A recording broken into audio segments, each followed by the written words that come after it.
Hello दोस्तों, DK chemistry class में आपको स्वागत है। आज हम बीबीटी का लास्ट लेक्चर लेकर आए हैं, लिमिटेशन ऑफ बीबीटी। कुछ रूल्स हैं बीबीटी के, कुछ लिमिटेशंस हैं बीबीटी के, जो बीबीटी ने फॉलो नहीं किया, उसके बारे में आज हम डिस्कस करेंगे। जैसे कोऑर्डिनेशन कंपाउंड्स के बारे में बीबीटी ने फाइनल नहीं बताया, कलर्स के बारे में बीबीटी ने नहीं बता पाया, और उसके बाद कुछ ऐसे ऑप्शंस थे, मैग्नेटिक मोमेंट के बारे में भी बीबीटी ने सही से नहीं डिफाइंड किया, कोऑर्डिनेशन कंपाउंड के बारे में बीबीटी ने सही से डिफाइंड नहीं किया।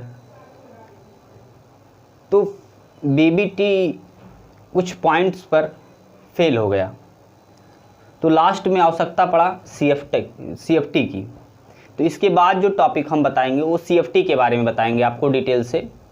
पहले हम डिस्कस करेंगे बीबीटी के बारे में कि बीबीटी यानी बैलेंस बॉन्ड थ्योरी के लिमिटेशन के बारे में हम डिस्कस करेंगे। तो आइए, ये बीएससी थर्ड ईयर और सेकंड ईयर दोनों में यूज कर सकते हैं। आप यहाँ लिख सकते हैं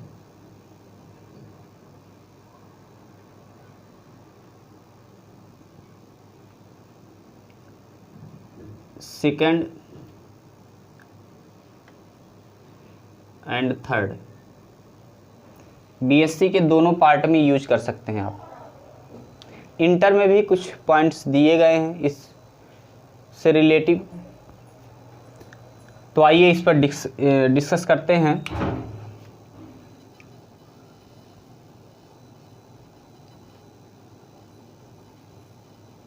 लिमिटेशन ऑफ बीबीटी यानी बैलेंस बॉन्ड थ्योरी के बारे में, बैलेंस बॉन्ड थ्योरी के बारे में हम डिस्कस करते हैं।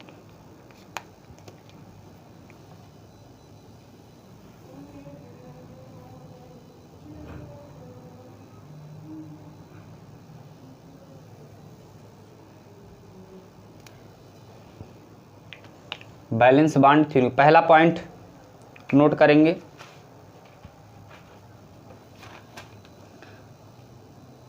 पहला पॉइंट होगा हमारा, it does not explain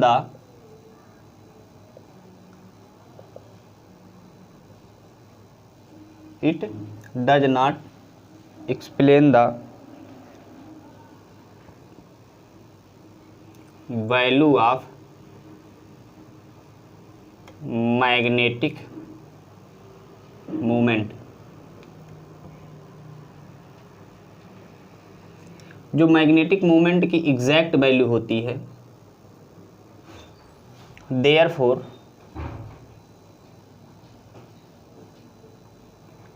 exact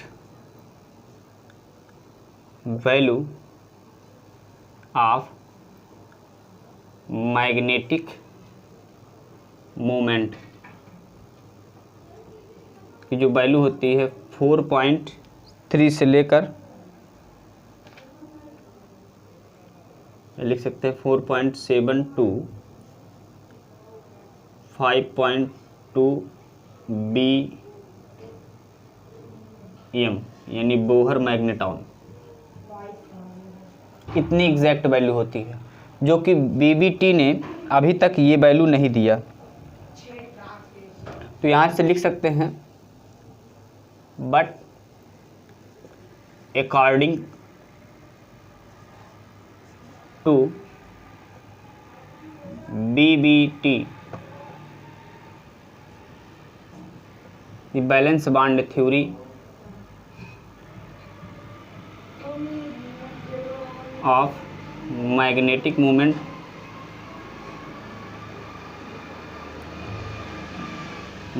moment की जो एग्जैक्ट वैल्यू आई वो 3.7 के समथिंग,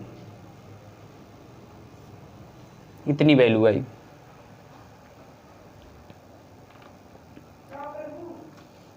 बोहर मैग्नेटॉन। तो इसके कुछ कमियां थी और कमियों के बारे में डिस्कस किया गया। इसका मतलब है जो मैग्नेटिक मोमेंट की एग्जैक्ट वैल्यू है वो एग्जैक्ट वैल्यू 4.7 टू 5.2 के आसपास आनी चाहिए। यही कारण था कि बैलेंस बांड थ्योरी यहाँ फेल रही। दूसरा पॉइंट आप नोट करेंगे,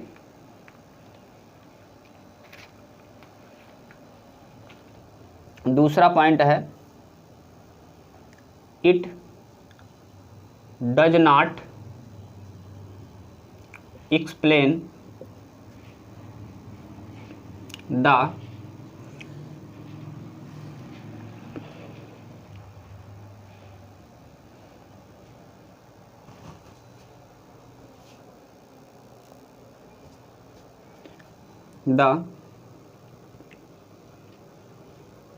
effect of temperature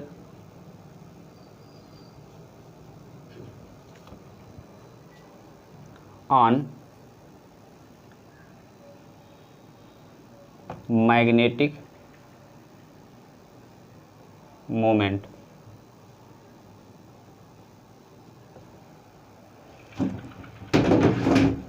यानी ये जो है यानी टेम्परेचर के द्वारा सही रूप से मैग्नेटिक मोमेंट की जांच नहीं की जा सकी।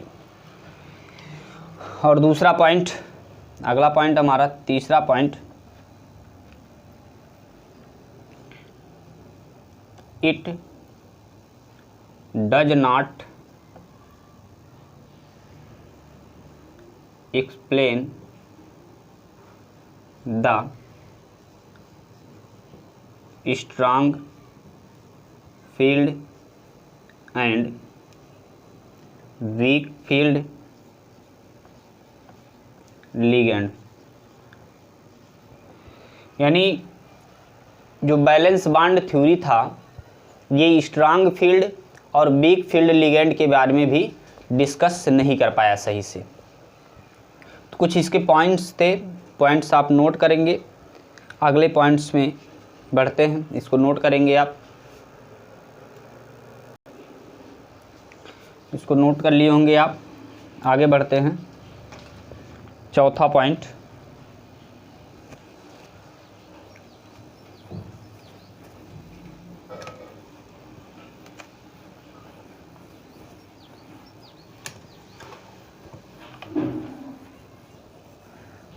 चौथा पॉइंट क्या है?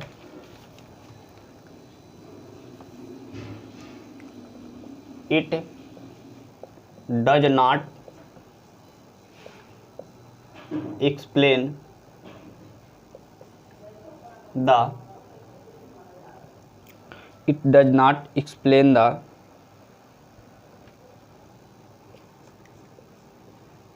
inner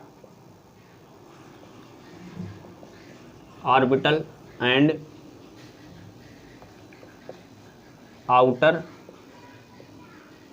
orbital complex. यानी ये balance bond theory inner orbital complex और आउटर ऑर्बिटल कॉम्प्लेक्स के बारे में एग्जैक्ट नहीं बता पाया। जैसे सपोज कीजिए दिया गया था D2sp3 और दूसरा दिया गया था sp3d2, ये दिए गए थे। यानी D2sp3 क्या है? ये इनर ऑर्बिटल कॉम्प्लेक्स है और ये आउटर ऑर्बिटल कॉम्प्लेक्स है। इनर ऑर्बिटल कॉम्प्लेक्स और आउटर ऑर्बिटल कॉम्प्लेक्स है।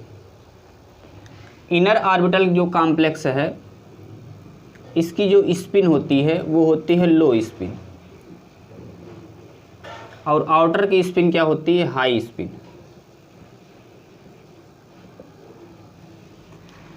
तो यानी इनर ऑर्बिटल कॉम्प्लेक्स क्यों लो स्पिन करता है, आउटर ऑर्बिटल कॉम्प्लेक्स क्यों लो स्पिन करता है, इसके बारे में भी बीबीटी सही रूप से नहीं बता पाई।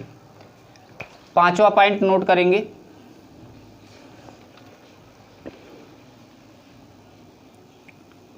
It does not explain the geometry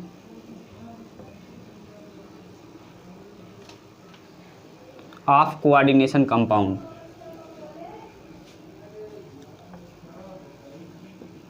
coordination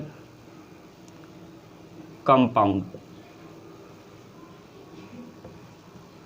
यानी कोऑर्डिनेशन कंपाउंड्स के द्वारा इनके ज्योमेट्री को भी सही रूप से पता नहीं लगाया जा सका बीबीटी में, तो ये भी फेल रहा। कैसे? जैसे अभी एग्जाम्पल आपने दिया, एग्जाम्पल आपने क्या दिया, ये एग्जाम्पल दिया है आपने D2sp3 sp3D2 दोनों क्या हैं, दोनों के दोनों ऑक्टाहेड्रल कॉम्प्लेक्स बनाते हैं। क्या बनाते हैं? दोनों के दोनों ऑक्टाहेड्रल कॉम्प्लेक्स बनाते हैं। एक इनर ऑर्बिटल कॉम्प्लेक्स का था, एक आउटर ऑर्बिटल कॉम्प्लेक्स। क्या रीजन था कि लो स्पिन और हाई स्पिन के बावजूद भी दोनों के ऑर्बिटल क्या हुए, ऑक्टाहेड्रल ऑर्बिटल बना रहे हैं। जो बीबीटी है, बीबीटी केवल स्पिन के बारे में बता सका कि ऑर्बिटल में इलेक्ट्रॉन का मोशन किस प्रकार है, इसके बारे में बीबीटी ने बताया। बाकी और वैल्यू बीबीटी बताने में असमर्थ रहा। तो ये नोट करेंगे पॉइंट। अगला पॉइंट बढ़ते हैं, तो इसको नोट करेंगे। इसी प्रकार एक दो एग्जाम्पल और ले लेंगे। sp3dsp2 ये रहा टेट्राहेड्रल और ये आपका रहा स्क्वायर प्लेनर। क्या रहा? स्क्वायर प्लेनर रहा।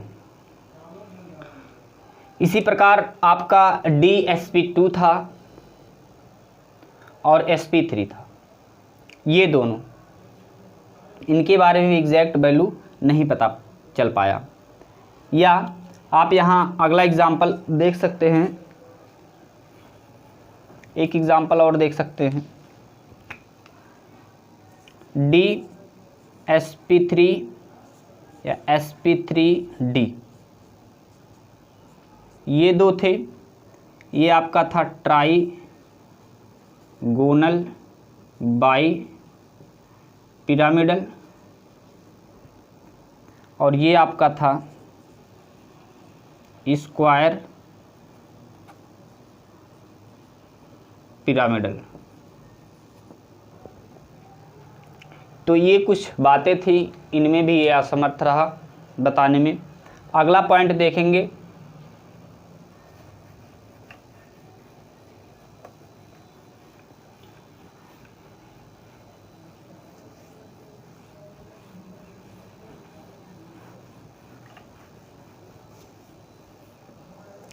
अगला पॉइंट क्या देखेंगे, इट डज नॉट 5 नंबर जो भी रहा हो, इट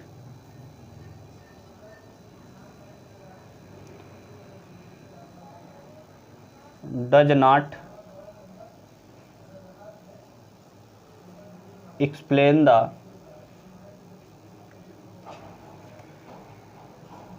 कलर ऑफ कोऑर्डिनेशन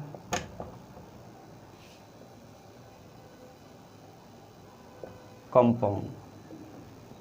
यानी जो कोऑर्डिनेशन कंपाउंड्स था, उस कोऑर्डिनेशन कंपाउंड्स के द्वारा कलर का भी पता लगाया नहीं जा सका। तो इसको भी नोट करेंगे आप।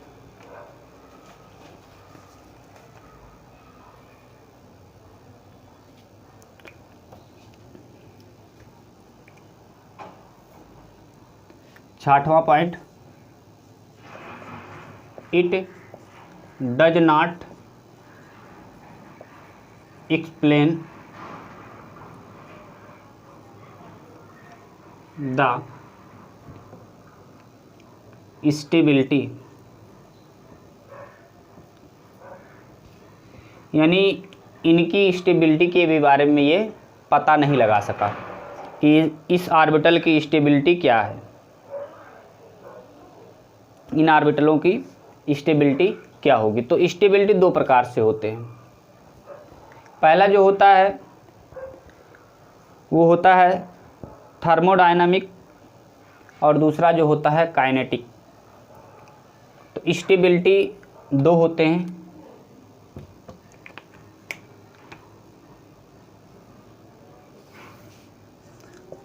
कॉम्प्लेक्स कंपाउंड, तो स्टेबिलिटी को दो पार्टों में डिवाइड किया गया है, थर्मोडायनामिक स्टेबिलिटी पहला पॉइंट, दूसरा पॉइंट जो दिया गया काइनेटिक स्टेबिलिटी के बारे में दिया गया था। अभी हम कुछ एक्सेप्शनल केस लेकर आते हैं, क्यों बैलेंस बॉन्ड थ्योरी फेल रहा। अगला एग्जाम्पल हम देखेंगे, कुछ एग्जाम्पल्स दिए गए हैं, इनके द्वारा हम जांच करेंगे। जैसे मान लीजिए पहला MnCN का होल 6 3 नेगेटिव ये दिया गया है।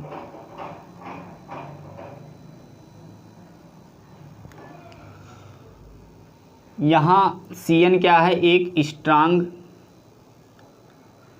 लिगैंड है। इनका जब इलेक्ट्रॉनिक कॉन्फ़िगरेशन करते हैं तो इसको X मान लेते हैं। मान लीजिए ऑक्सीडेशन स्टेट निकालते हैं X 6 - 1, Cn का -1 होता है, इजकल टू -3। अब ये क्या हो जाएगा, X equal to 6 - 3, X equal to क्या हो जाएगा +3। यानी Mn का जो ऑक्सीडेशन स्टेट है +3, क्या है +3 ऑक्सीडेशन स्टेट है। तो इनका जब इलेक्ट्रॉनिक कॉन्फ़िगरेशन करेंगे Mn25 के लिए तो क्या लिखते हैं 3D5 4s2, यानी 25 के लिए मैग्नीज। यहाँ से 3 इलेक्ट्रॉन क्या करेंगे, रिलीज कर देंगे, निकाल देंगे। तो 2 इलेक्ट्रॉन यहाँ से, 1 इलेक्ट्रॉन यहाँ से गायब हो जाएगा। ये हो जाएगा 3D4 4s2 4p0, सॉरी ये 0 हो जाएगा क्योंकि 2 इलेक्ट्रॉन यहाँ से, 1 इलेक्ट्रॉन यहाँ से जा चुका है। तो इनके ऑर्बिटल हम तैयार करते थे, इसके पहले हमने वीडियो में बताया था, अगले वीडियो में 5 ऑर्बिटल, 1 ऑर्बिटल और 3 ऑर्बिटल, और इन ऑर्बिटलों में इलेक्ट्रॉन हम रख देते थे। अब एक स्ट्रांग फील्ड लिगैंड के कारण क्या करता है, पेयर करने लगता है, यानी इसका पेयर इसके साथ और इसका पेयर इसके साथ। तो ऑर्बिटल कुछ इस तरह बन जाते हैं।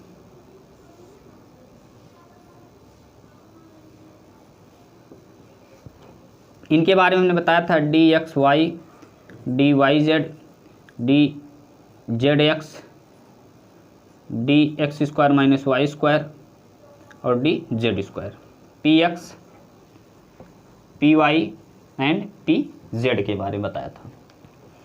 तो आप देख सकते हैं यहाँ जो ये ओवरलैप किया है स्ट्रांग फील्ड लिगैंड के कारण, Cn के कारण ओवरलैप, भाई जिसकी ताकत ज़्यादा होगी वो क्या करेगा, वो पेयर बनाएगा, बॉन्ड बनाएगा। तो यहाँ क्या हुआ है, Cn पेयर कर लिया है, तो 2 इलेक्ट्रॉन यहाँ और 2 इलेक्ट्रॉन यहाँ। अब इसमें क्या होगा, जो ये 6 लिगैंड हैं, ये 6 लिगैंड इसके अंदर एंट्री करना शुरू कर देंगे। तो देखिए एंट्री कैसे करेंगे, सही पूछे। इलेक्ट्रॉनिक कॉन्फ़िगरेशन ये था 4s2 3p6 सॉरी 3p5, एक मिनट,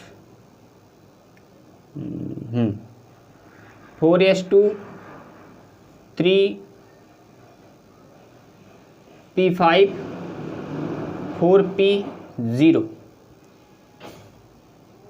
इस तरह था। तो जो इलेक्ट्रॉनिक कॉन्फ़िगरेशन होता है वो डी बाद में आता है। तो इसमें किया क्या गया है इलेक्ट्रॉनिक कॉन्फ़िगरेशन में कि इनमें जो इलेक्ट्रॉन पेयर हुए हैं, पहले एस में इलेक्ट्रॉन जाएंगे तो 2 एस में आ जाएंगे Cn, यहाँ एक Cn यहाँ और एक Cn यहाँ, यानी P के 3 ऑर्बिटल, S के 1 ऑर्बिटल और D के 2 ऑर्बिटल मिल जाएंगे। तो ये क्या बना लेंगे, यानी D के 2, S के 1 और P के 3, यानी D2sp3 हाइब्रिड बना लेंगे। और यहाँ मैग्नेटिक मोमेंट क्या आ रहा है, यानी mu m equal to √n n+2, ये हमने बताया था। अब n के स्थान पर आप रखेंगे 0, क्योंकि n इजकल टू यहाँ क्या है, अनपेयर्ड इलेक्ट्रॉन। तो अनपेयर्ड इलेक्ट्रॉन 0 है, यहाँ सब पेयर्ड है। तो n के स्थान पर अगर 0 रखेंगे सारा पद क्या हो जाएगा, 0 हो जाएगा, यानी म्यू m इजकल टू 0। और spin multiplicity s equal to क्या हो जाएगा, यानी ये फार्मूला था 2s + 1 के अनुसार s के स्थान पर क्या रखेंगे, हाफ + 1 इजकल टू क्या हो जाएगा 1। यानी इसकी जो स्पिन मल्टीप्लिसिटी है, सॉरी वो 2 आ जाएगी, क्या आ जाएगी, 2 आ जाएगी। तो आप देख रहे हैं जो मैग्नेटिक मोमेंट है उसके बारे में एग्जैक्ट वैल्यू नहीं दे पाया, ये 0 वैल्यू आ गई, जो कि स्ट्रांग फील्ड लिगेंड के रहते हुए भी इसकी वैल्यू 0 आ गई। यही कारण है कि CFT का उपयोग हुआ। तो अगला एक्सेप्शनल देखेंगे केस,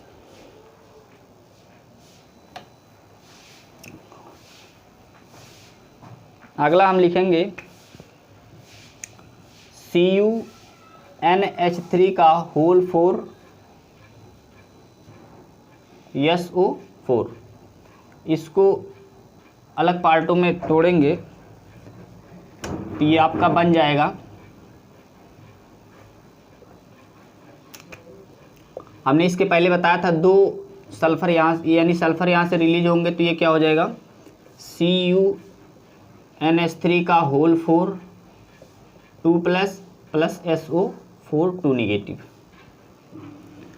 अब कॉपर का इलेक्ट्रॉनिक कॉन्फ़िगरेशन करेंगे,3D10 4s1 4p0 29 का इलेक्ट्रॉनिक कॉन्फ़िगरेशन करेंगे। तो यहाँ से 2 इलेक्ट्रॉन क्या करेंगे, रिलीज करेंगे, क्योंकि 2 प्लस चार्ज है तो 2 इलेक्ट्रॉन हटाएंगे, तो 1 इलेक्ट्रॉन यहाँ से 1 इलेक्ट्रॉन यहाँ से, ये हो जाएगा 3D9 4s0 और 4p0। ये कुछ इस तरह हो जाएगा। तो इनको क्या करेंगे, ऑर्बिटलों पर रखेंगे। तो यहाँ ऑर्बिटल हम तैयार कर दे रहे हैं, 1 2 3, 5वां हो गया 1 ऑर्बिटल, इसके 3 ऑर्बिटल। अब इन ऑर्बिटलों में इलेक्ट्रॉन भरे जाएंगे, 1 electron 2 electron 3 electron 4 electron 5 electron, 6वां 7वां 8वां और 9वां। यहाँ 0 है, हमने नाम बताया था DXY DYZ DZX DX² - Y² DZ²। ये है S वाला, ये PX PY PZ, 3 ऑर्बिटल हैं। NH3 एक क्या है, एक स्ट्रांग लिगैंड का काम करता है जो कि पेयर बनाना प्रारंभ कर देगा। 1 2 3 4 5, ये बन जाएगा, ये बन जाएंगे। तो जब ये पेयर, ये देखिए पेयर तो बना ही है, ये इलेक्ट्रॉन जंप करके कहाँ चला आता है, ये इलेक्ट्रॉन जंप करके सीधा चला आता है p ऑर्बिटल में। जब p ऑर्बिटल में आएगा तो एक इलेक्ट्रॉन यहाँ बन जाएगा और बाकी पेयर हो जाएंगे, एक ऑर्बिटल यहाँ खाली होगा। तो देखिए इसमें क्या करेगा, NH3 एंट्री करना प्रारंभ कर देगा, NH3 एंट्री करना प्रारंभ करे, यानी इसमें भी NH3 और यहाँ भी NH3।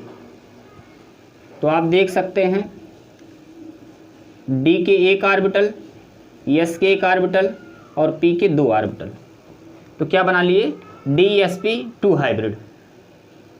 और DsP2 हाइब्रिड क्या है, एक इनर ऑर्बिटल कॉम्प्लेक्स है। और इसका जब स्ट्रक्चर बनाते हैं तो Cu NH3 NH3 NH3 NH3, यानी स्क्वायर प्लेनर कॉम्प्लेक्स। अगर यहाँ बात की जाए मैग्नेटिक मोमेंट की, अंडर रूट n+2 की बात की जाए तो एक अनपेयर्ड है, तो n के स्थान पर 1 रख देंगे, +2 √3 आ जाएगा। और √3 का मान कितना होता है, 1.73 Bm, यानी बोहर मैग्नेटॉन। क्या हो जाएगा, बोहर मैग्नेटॉन। तो आप देख सकते हैं यहाँ मैग्नेटिक मोमेंट कितनी आ रही है, 1.73 आ रहा है, जो कि एग्जैक्ट वैल्यू अगर ज्ञात करने के लिए मैग्नेटिक मोमेंट का कितना होना चाहिए, 4.8 to 5.2 के आसपास समथिंग होना चाहिए, तो एग्जैक्ट वैल्यू आएगी, कलर बढ़िया पता चलेगा। तो ये कम वैल्यू है, इसीलिए ये फेल रहा वैलेंस बॉन्ड थ्योरी, यही कारण था। यहाँ भी स्ट्रांग फील्ड लिगेंड, इसकी वैल्यू यहाँ आई, उनमें इसकी वैल्यू 0 थी। तो आप, आई होप आपको अच्छी तरह से समझ में आया होगा ये टॉपिक। इसके बाद हम अगले टॉपिक पर डिस्कस करेंगे क्रिस्टल फील्ड थ्योरी के बारे में।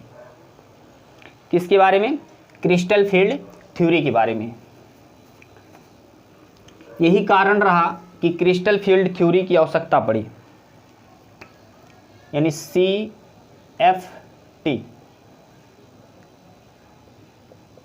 क्रिस्टल फील्ड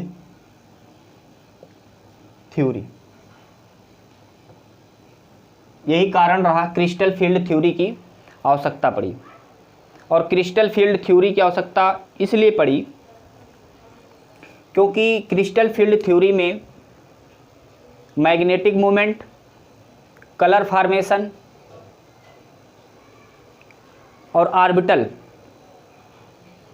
सारी चीज़ों के बारे में डिस्कस किया गया है।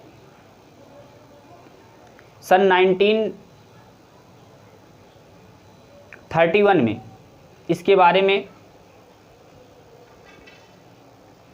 डिस्कस हुआ था। हेंस बेथले ने इसके बारे में बताया था, CFT की खोज की थी। इसके बाद 1935 में JH वैक ने इसके बारे में डिटेल से एक्सप्लेन किया था कि वैलेंस बॉन्ड थ्योरी क्या है, इसके क्या उपयोग हैं। इनके बारे में हम अगले वीडियो में डिस्कस करेंगे। वैलेंस बॉन्ड थ्योरी में एग्जैक्ट वैल्यू के लिए इनमें कोऑर्डिनेशन कंपाउंड के बारे में जिक्र नहीं होता है।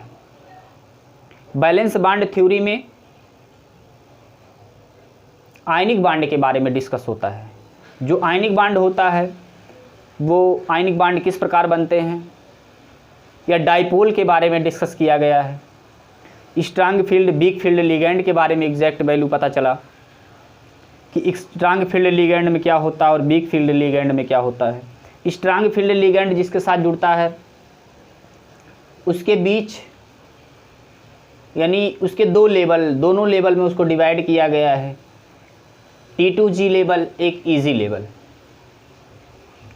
जो ईजी लेवल होता है हमारा वो एक्साइटेड लेवल होता है, जो T2G लेवल होता है वो ग्राउंड लेवल होता है।